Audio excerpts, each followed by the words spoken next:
भारत तो सदियों से महान रहा है। अशोक जैसे महाराजाओं से लेकर आजादी की जंग तक हमारे इतिहास के हर पन्ने पर गर्व करने वाली कहानियां हैं। चलो साथ मिलकर खोजते हैं और दिल से कहते हैं जय हिंद।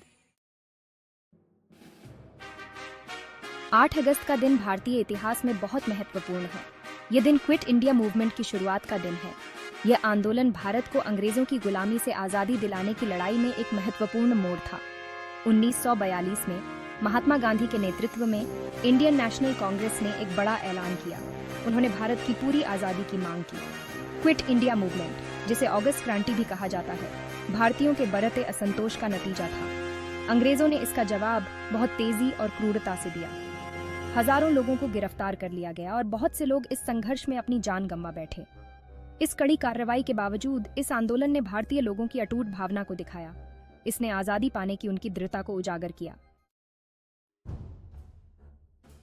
महात्मा गांधी, जो भारत के अहिंसक प्रतिरोध के अगुआ थे, ने क्विट इंडिया मूवमेंट में एक महत्वपूर्ण भूमिका निभाई। यह आंदोलन वर्ल्ड वॉर II के समय शुरू हुआ था। गांधी जी ने अपने प्रसिद्ध करो या मरो के भाषण में अंग्रेजों से भारत छोड़ने का आग्रह किया। उन्होंने भारतीयों से अंग्रेज सरकार का पूरी तरह से बहिष्कार करने का आह्वान किया। गांधी जी का संदेश लोगों के दिलों तक पहुंचा। क्विट इंडिया मूवमेंट अपनी व्यापक अपील के कारण अलग था। इसने धार्मिक, जातीय और क्षेत्रीय बाधाओं को पार कर लिया। हर वर्ग के लोग, छात्र, किसान, मजदूर और बुद्धिजीवी इस आंदोलन में शामिल हुए। इस एकजुट मोर्चे ने अंग्रेज प्रशासन पर काफी दबाव डाला। क्विट इंडिया मूवमेंट को उस समय की अन्य घटनाओं से अलग करके समझना जरूरी है। कई बार लोग इसे 1857 के सिपॉय म्यूटनी से गड़बड़ कर देते हैं। हालांकि ये दोनों घटनाएं लगभग एक सदी के अंतराल पर हुई थीं और उनके संदर्भ अलग अलग थे। सिपॉय म्यूटनी मुख्य रूप से सैनिकों द्वारा अपने अंग्रेज अफसरों के खिलाफ एक विद्रोह था। वहीं दूसरी ओर क्विट इंडिया मूवमेंट एक राष्ट्रव्यापी जन आंदोलन था। क्विट इंडिया मूवमेंट 1930 के दशक के सिविल डिसोबीडियंस मूवमेंट से भी अलग था। हालांकि दोनों का नेतृत्व महात्मा गांधी ने किया था और दोनों ने अहिंसक प्रतिरोध की वकालत की थी, लेकिन उनके उद्देश्य अलग अलग थे। सिविल डिसोबीडियंस मूवमेंट नमक कर जैसे विशिष्ट मुद्दों पर केंद्रित था। इसके विपरीत क्विट इंडिया मूवमेंट ने पूर्ण स्वतंत्रता की मांग की। 8 अगस्त एक और प्रसिद्ध भारतीय व्यक्ति सैखोम मीराबाई चानू का जन्मदिन भी है। 1994 में मणिपुर में जन्मी मीराबाई चानू भारोत्तोलन की दुनिया में समर्पण और उत्कृष्टता का प्रतीक बन गई है। उनकी यात्रा एक छोटे से गांव से शुरू हुई, जहां कम उम्र से ही भारी वस्तुओं को उठाने की उनकी प्रतिभा स्पष्ट थी। मीराबाई के परिवार ने उनकी क्षमता को पहचाना और अटूट समर्थन प्रदान किया। उन्होंने कम उम्र में ही औपचारिक प्रशिक्षण शुरू कर दिया था। उनके कोच ने उनमें एक चैंपियन बनने की क्षमता देखी।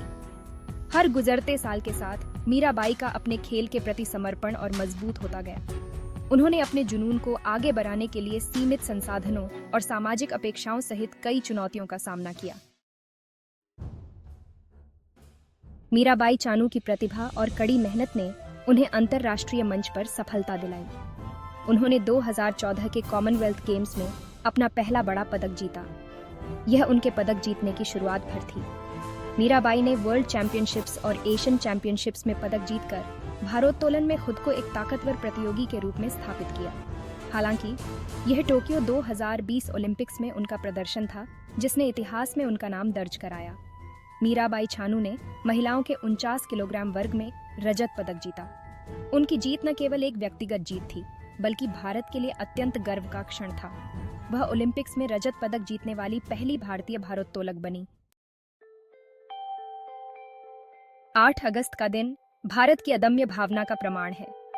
इस दिन हम क्विट इंडिया मूवमेंट की शुरुआत का स्मरण करते हैं। यह आंदोलन आजादी के लिए तरसते हुए राष्ट्र की सामूहिक इच्छा शक्ति का प्रमाण था। इसने अहिंसक प्रतिरोध की शक्ति और साम्राज्यों को भी चुनौती देने की इसकी क्षमता का प्रदर्शन किया। क्विट इंडिया मूवमेंट हमारे पूर्वजों द्वारा किए गए बलिदानों की निरंतर याद दिलाता है।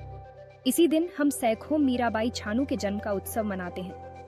भारोत्तोलन में उनकी उपलब्धियों ने न केवल भारत को गौरवान्वित किया है, बल्कि अनगिनत युवा लड़कियों को भी बड़े सपने देखने के लिए प्रेरित किया है। एक छोटे से गांव से ओलंपिक मंच तक का मीराबाई का सफर कड़ी मेहनत, समर्पण और अटूट समर्थन की शक्ति का प्रमाण है।